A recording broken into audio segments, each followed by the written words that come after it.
पूर्णिया पहुंचे रणदीप सिंह सुरजेवाला प्रेस वार्ता में जदयू और भाजपा पर जमकर निशाना साधा। बिहार विधानसभा चुनाव के तीसरे चरण को लेकर महागठबंधन के कई बड़े नेता पूर्णिया पहुंच रहे हैं। इसी क्रम में भारतीय राष्ट्रीय कांग्रेस के महासचिव रणदीप सिंह सुरजेवाला पूर्णिया पहुंचे। पूर्णिया पहुंचने के बाद रणदीप सिंह सुरजेवाला ने पत्रकारों को संबोधित किया। कहा कि जदयू भाजपा की सरकार राज्य में हो या केंद्र में, दोनों ही देश के अन्नदाता हैं। किसानों पर कहर बनकर टूट पड़ी है। सीमांचल में भी किसानों पर ढाए जा रहे इस कहर का सबसे काला अध्ययन जदयू भाजपा सरकार ने लिखा है। उन्होंने कहा कि कपटी नीतीश सरकार ने मक्का किसानों को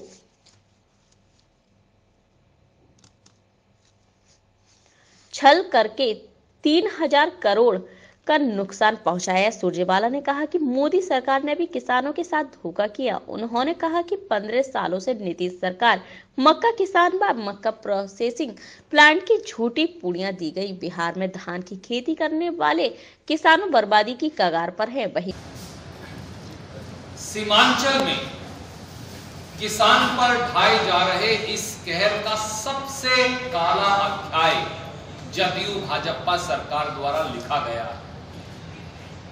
मोदी सरकार मुट्ठी भर पूंजीपतियों को लाभ पहुंचाने के लिए किसान विरोधी 3 काले कानून लाती है और उसकी प्रेरणा नीतीश बाबू की किसान विरोधी दमनकारी नीतियों से पाती है। चाहे मंडियों को समाप्त करना हो, चाहे किसान के समर्थन मूल्य को समाप्त करने की साजिश हो, और चाहे फसल बीमा से किसान को वंचित करना हो, एक जैसा दुर्व्यवहार करती रही है।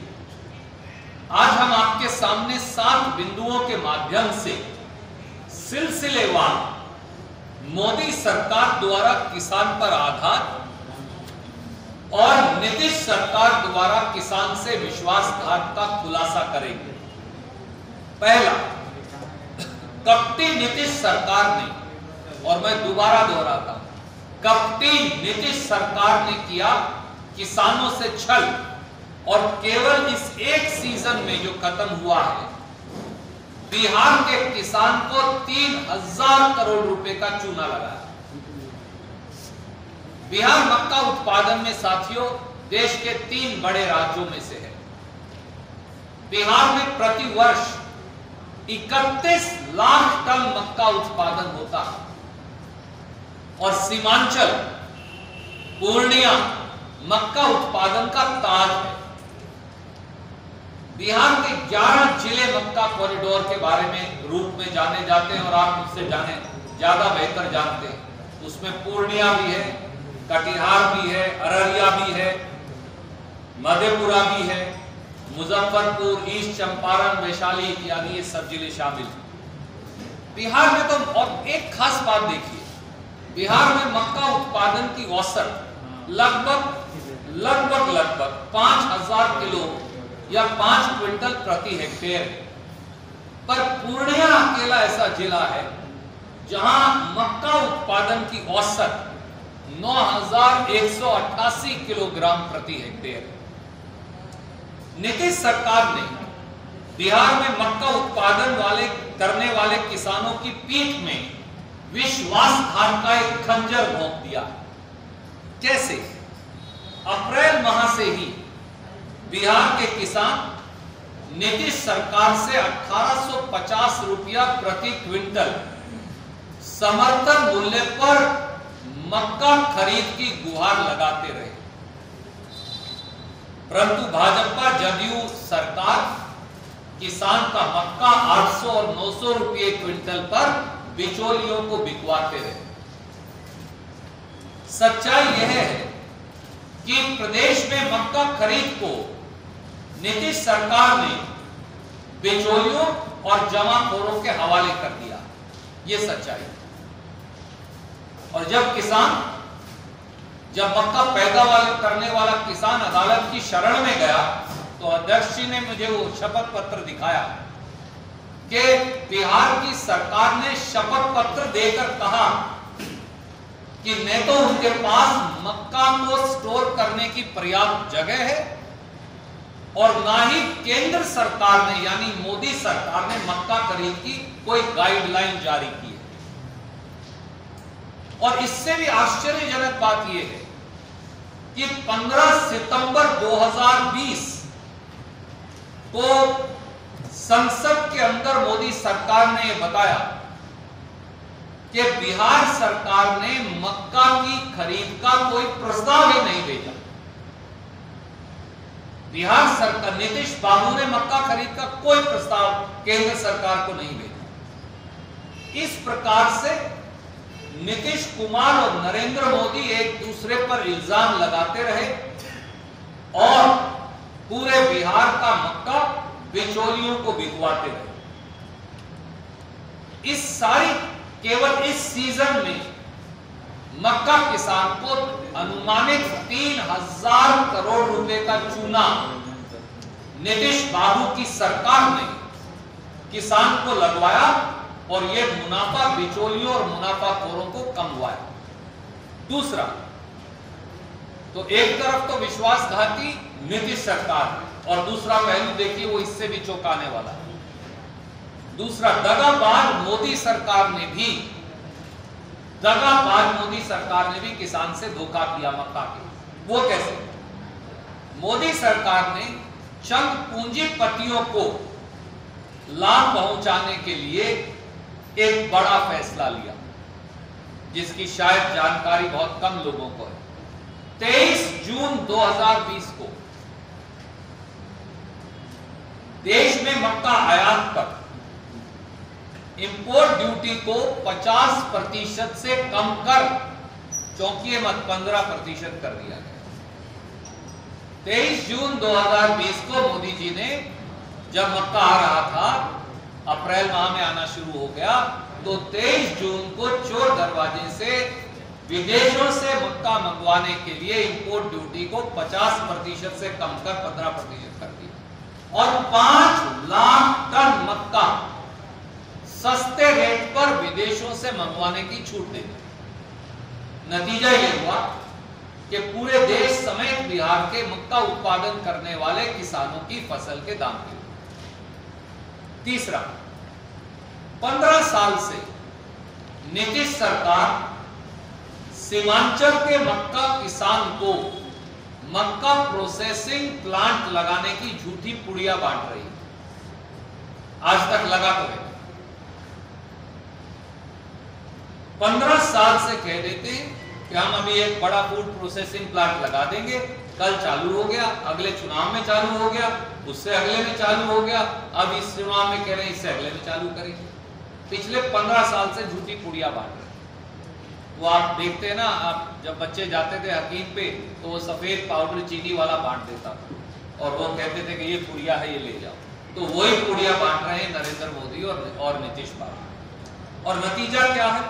80% प्रदेश का मक्का, मैंने ये देखने की कोशिश की, 80% मक्का जो पैदा होता है वो प्रोसेसिंग के लिए दूसरे प्रदेशों में जाता है, वहां से फिर मुर्गियों का फीड इत्यादि बनकर महंगे दाम पर फिर किसानों को बेचा जाता है।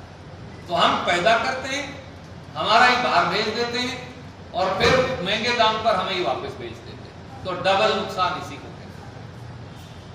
और केवल यही नहीं, चौथा, बिहार में फसल की कीमत क्यों नहीं मिलती? क्योंकि बिहार में फसल खरीदी केंद्र ही जदयू और भाजपा सरकार ने बंद कर दिए, उन पर ताला लगा दिया और उसका सबूत मैं आपके सामने रखा। 2015-16 में बिहार में खरीद केंद्रों की संख्या थी 9000। 2015-16 में फसल खरीद केंद्र जो हैं उनकी संख्या 9000 थी। 2020-21 में वो घटकर रह गई 1619, यानी लगभग 3500 खरीद केंद्र बंद ही कर दिए। तो ना नौमन तेल होगा, ना राधा नाचेगी, ना बांस होगा, ना बांसुरी बजेगी। किसान को फसल की कीमत देनी ही नहीं, खरीद केंद्र ही बंद कर। ये एक क्लासिकल तरीका है किसान को न्यूनतम समर्थन मूल्य नहीं देने। 5, बिहार में धान का किसान बर्बादी की कगार पर। जिस प्रकार से धान के किसान को लूटा जा रहा है वह अपने आप में जदयू सरकार और बिचौलियों के गठजोड़ को उजागर करता है। 1850 से 1888 रुपया क्विंटल धान का भाव होना चाहिए। मैं तो खुद अपने खेत में धान लगाता हूं और अभी बेच कर आया हूं, इसलिए पता है।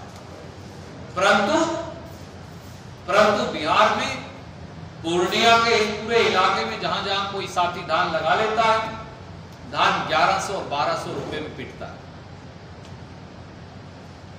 1850 रुपये वाले धान का 1000 या 1100 रुपया मिलेगा तो किसान का काम कैसे चलेगा। और यही नहीं साथियों, और चौंकाने वाली बात है, और वो ये है, नीतीश और बाबू की और भारतीय जनता पार्टी की सरकार धान की खरीदी नहीं करती। मैं अध्यक्ष जी को आंकड़े दिखा रहा था जो बड़े इंटरेस्टिंग है। बिहार में 70 से 80 लाख टन मीट्रिक टन धान पैदा होता है। ये मैं नहीं कह रहा, ये सरकार के आंकड़े। अब 70 से 80 लाख मीट्रिक टन में से सरकार कितना खरीदती है ये देख लीजिए, बस अपने आप सच्चाई सामने आ जाएगी। बिहार सरकार ने 2019-20 में खरीदा न्यूनतम समर्थन मूल्य पर 13.41 लाख टन, 70 से 80 लाख टन में से। 18-19 में खरीदा और कम 9.49 लाख टन, और कम हो गया। और 17-18 में खरीदा था 7.93 लाख टन। तो जब आप खरीदेंगे ही नहीं किसान का धान, 80 लाख टन पैदा करूंगा मैं, और आप खरीदेंगे 13-13.5 लाख टन, तो बाकी कहां जा रहा है? बिचौलियों और जमाखोरों के पास। स्वाभाविक तौर से फिर वो 1850 या 1888 रुपया क्विंटल क्यों देंगे, तो कम ही कीमत देंगे। बिचौलियों के हाथ बेच दिया नीतीश सरकार ने। बिहार में 2020-21 चालू साल ही देख लीजिए, उसमें 61 लाख टन के करीब गेहूं का उत्पादन हुआ, metric ton, 61 lakh metric ton. 1925 रुपया प्रति क्विंटल रेट था, पर किसी किसान को 1000 या 1100 रुपया प्रति क्विंटल से अधिक नहीं मिला। कारण 2020-21 में नीतीश बाबू की सरकार ने, और आप चौंक जाएंगे, न्यूनतम समर्थन मूल्य पर कुल उत्पादन था 61। समर्थन मूल्य पर 2020-21 में कितना खरीदा? 5000 मीट्रिक टन सिर्फ। ये मैं नहीं कह रहा, ये सरकार का आंकड़ा। तो 61 लाख मीट्रिक टन में से 5000 मीट्रिक टन खरीदा। और कितने किसानों से खरीदा? यहां 1 करोड़ 60 लाख किसान है कृषि सेंसस 2015-16 के मुताबिक। एक मजाक क्या हो सकता है साथियों? 1 करोड़ 60 लाख किसान है, 1002 किसानों से 5000 टन धान खरीदते हैं आप, जब पूरा प्रोडक्शन 61 लाख का। और यही नहीं, हर साल यही करते हैं। 18-19 में 17,540 मीट्रिक टन खरीदा, 19-20 में 2,815 मीट्रिक टन खरीदा। 1% गेहूं भी नीतीश बाबू की सरकार नहीं खरीदी, तो किसान को कीमत कैसे मिलेगी? और एक थोड़ा समय हो गया, पर एक आपके ध्यान आकर्षित और करेंगे। किसान सम्मान योजना की बार बार मोदी जी और नीतीश बाबू चर्चा करते हैं, तो किसान सम्मान बनाम किसान लूट योजना, और उसमें बिहार में 2015-16 का खेती का सेंसस निकाले देश का, तो 1 करोड़ 60 लाख 20 हजार किसान। पर किसान सम्मान योजना में 1 करोड़ 60 लाख 20 हजार किसानों में से केवल 56 लाख 95 हजार 342 किसानों को ही शामिल किया गया। तो 1 करोड़ 4 लाख किसानों का क्या कसूर है? उनको क्यों महरूम कर दिया गया? और एक तरफ तो मोदी जी कहते हैं कि हम 6000 रुपया प्रति साल किसान के खाते में डालते हैं, और दूसरी तरफ मोदी जी ने 6 साल में डीजल की कीमत मई 2014 में 55 रुपया 49 पैसे लीटर थी, और आज वो कीमत है 75 रुपया 90 पैसे लीटर। तो 20 रुपया लीटर कीमत बढ़ा दी। खेती में जितने इनपुट है, खाद पर 5% जीएसटी लगा दिया, ट्रैक्टर पर 15% लगा दिया, कीटनाशक दवाई पर 18% लगा दिया, ट्रैक्टर के टायर पर 18% लगा दिया। पहली बार खेती पर जीएसटी लगा दिया। तो 6,000 रुपया दिया और 15,000 रुपया प्रति हेक्टेयर आपकी जेब से वापस निकाल लिया।